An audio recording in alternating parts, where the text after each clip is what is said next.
শেষ ট্রেনের যাত্রী। রাত তখন ঠিক 12টা। স্টেশনটা প্রায় ফাঁকা। হালকা কুয়াশা পুরো প্ল্যাটফর্ম ঢেকে রেখেছে। দূরে একটা পুরনো বাতি টিমটিম করে জ্বলছে, যেন যে কোনো মুহূর্তে নিভে যাবে।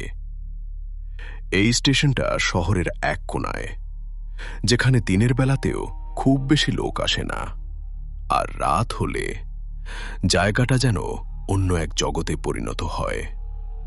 লোকেরা বলে এই স্টেশনে একটা ট্রেন আসে যেটা সব সময় আসে না, আর যখন আসে তখন সেটা আর সাধারণ ট্রেন থাকে না। অভি একজন সাধারণ যুবক, সারাদিনের কাজ শেষে ক্লান্ত শরীরে বাড়ি ফিরছিল।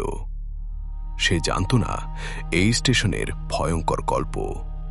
সে শুধু জানত শেষ ট্রেনটা ধরতে পারলেই সে বাড়ি পৌঁছে যাবে। স্টেশনে এসে সে থেমে গেল। চারপাশে একদম নীরবতা। কোনো যাত্রী নেই, কোনো শব্দ নেই। শুধু একটা বেঞ্চে একজন বুড়ো লোক বসে আছে। অভি এগিয়ে গিয়ে বলল, কাকু, শেষ ট্রেন কখন আসবে? বুড়ো লোকটা ধীরে মাথা তুলল।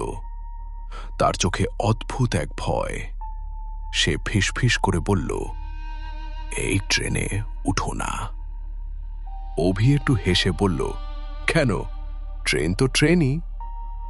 বুড়ো লোকটা এবার সরাসরি তার চোখে তাকিয়ে বলল, এই ট্রেন মানুষকে নিয়ে যায়, কিন্তু ফিরিয়ে আনে না। একটা ঠান্ডা বাতাস বয়ে গেল। অভির শরীর কেঁপে উঠল, কিন্তু সে নিজেকে সামলে নিল। গল্প, সবই গল্প।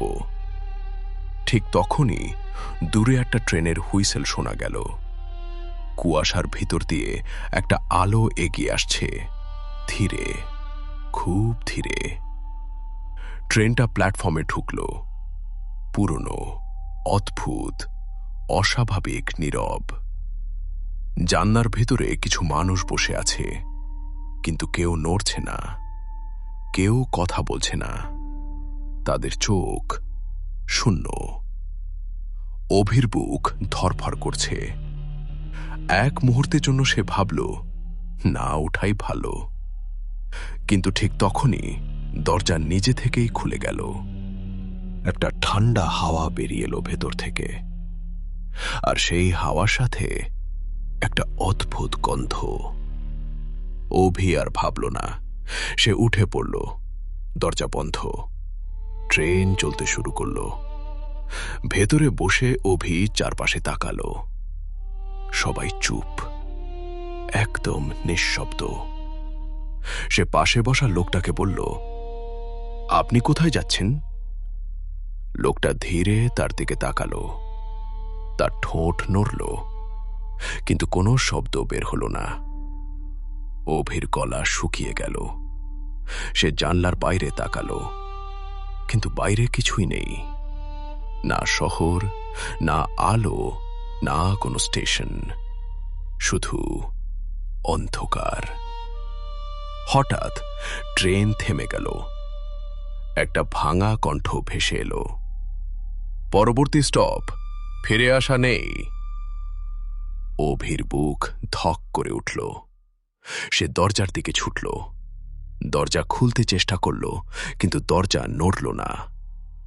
ঠিক তখনই সে অনুভব করল পিছনে কেউ দাঁড়িয়ে আছে। ধীরে, খুব ধীরে সে পিছনে ফিরল। সব যাত্রী একসাথে তার দিকে তাকিয়ে আছে। তাদের চোখে কোনো জীবন নেই।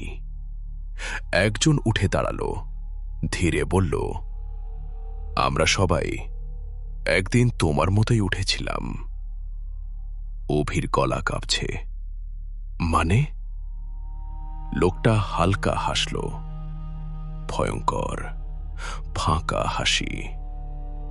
আমরাও ভেবেছিলাম এটা শুধু একটা ট্রেন। হঠাৎ ট্রেন আবার চলতে শুরু করল, এবার আগের চেয়ে অনেক দ্রুত। জানলার বাইরে অভি দেখল ছায়া দৌড়াচ্ছে, মুখহীন মানুষ, অদ্ভুত কিছু। হঠাৎ সে নিজের প্রতিফলন দেখল, কিন্তু সেটা সে না। তার চোখ কালো, মুখ ফ্যাকাশে, কণ্ঠ ভেসে এলো, যারা এই ট্রেনে ওঠে তারা আর আগের মতো থাকে না। হঠাৎ সব আলো নিভে গেল, পুরো ট্রেন অন্ধকার। অভি অনুভব করল কেউ তার কানের কাছে ফিস ফিস করছে, এখন তুমি আমাদের একজন। পরের দিন সকাল, স্টেশনটা আবার আগের মতো। সেই বুড়ো লোকটা একই বেঞ্চে বসে আছে। একজন নতুন ছেলে এসে জিজ্ঞেস করল, শেষ ট্রেন কখন আসবে? বুড়ো লোকটা ধীরে তাকালো, তার চোখে ভয়। সে ফিস ফিস করে বলল, এই ট্রেনে উঠো না। দূরে আবার সেই ট্রেনের হুইসেল শোনা গেল। তুমি কি সাহস করবে এই ট্রেনে উঠতে?